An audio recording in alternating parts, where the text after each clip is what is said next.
యాదవ్ని గెలుపుని ఎట్లా చూస్తాడు? నేను డెఫినెట్గా వెల్కమ్ చేస్తాను. ఎందుకంటే ఎన్ని అవకతవకలన్నా ఎన్ని అవంతరాలన్నా కూడా ఆ పిల్లోడిలో ఒక కసి ఉంది, ఓ పట్టుదల ఉంది. ఎలక్షన్లో కొత్తగా ఏం జరగలేదు కదా, అనధికలో జరిగేదే జరిగింది, కొద్దిగా ఎక్కువ జరిగింది ఇక్కడ.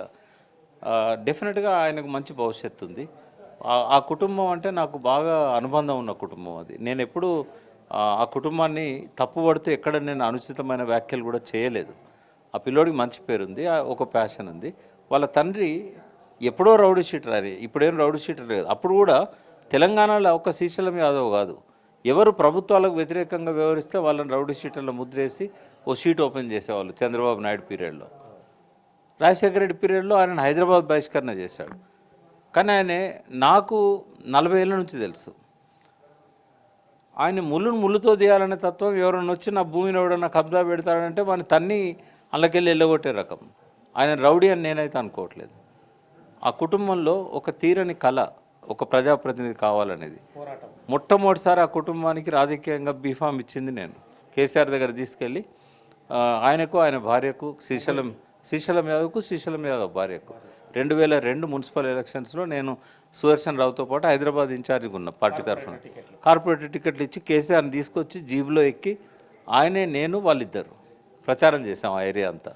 నాకు రైబంద్ నగర్తో 47 ఏళ్ళ అనుబంధం.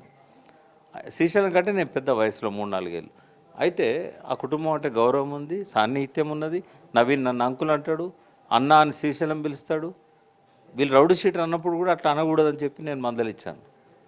ఎందుకంటే మన ఎలక్షన్ల కోసం మనం నిజంగానే ఆయన ఏంటంటే ఎవరు వచ్చి ఏ సమస్య చెప్పినా కూడా ఆయన దాన్ని పరిష్కరించడానికి ప్రయత్నం చేస్తాడు. డబ్బులు లేదనుకున్నాడు డబ్బులు ఇస్తాడు, పెళ్ళిళ్ళకి కష్టమవుతుంది అనుకున్నాడు డబ్బులు ఇస్తాడు, చావులకు హెల్ప్ చేస్తాడు. ఎవరన్నా వచ్చి దౌర్జన్యం చేస్తున్నాడు అంటే ఎదురు తిరుగుతాడు. అటువంటి రౌడీ ముద్ర వాళ్ళు వేసినంత మాత్రాన రౌడీ షీటర్ అవుతాడా? సరే, నేను అన్న మాటలు పార్టీకి కొంచెం బాధ కలిగిస్తాయి కావచ్చు బీఆర్ఎస్కి, బట్ అది కూడా మైనస్ అయింది. అవసరం కదా ఏ పార్టీ, అది కూడా మైనస్ అయింది. కొంచెం దూకుడు తగ్గించుకోవాలి. ఇప్పుడే ఎమ్మెల్యే అయ్యింది కదా, నేను జూబ్లీస్లో ఎవరిని అడుగుపెట్టనియా, నేను ఇట్లాంటి మాటలు కొన్ని మాట్లాడాడు. అది ఆయనకు సరైంది కాదు. ఇలా అక్కడ ఎలక్షన్ ఎమోషన్లు ఉంటాయి కదా, ఎలక్షన్ ఎమోషన్లో కూడా అభ్యర్థి ఎప్పుడు కూడా సంయమనం పాటించాలి. కాబట్టి అదొక్కటి కొంచెం నచ్చలేదు నాకు.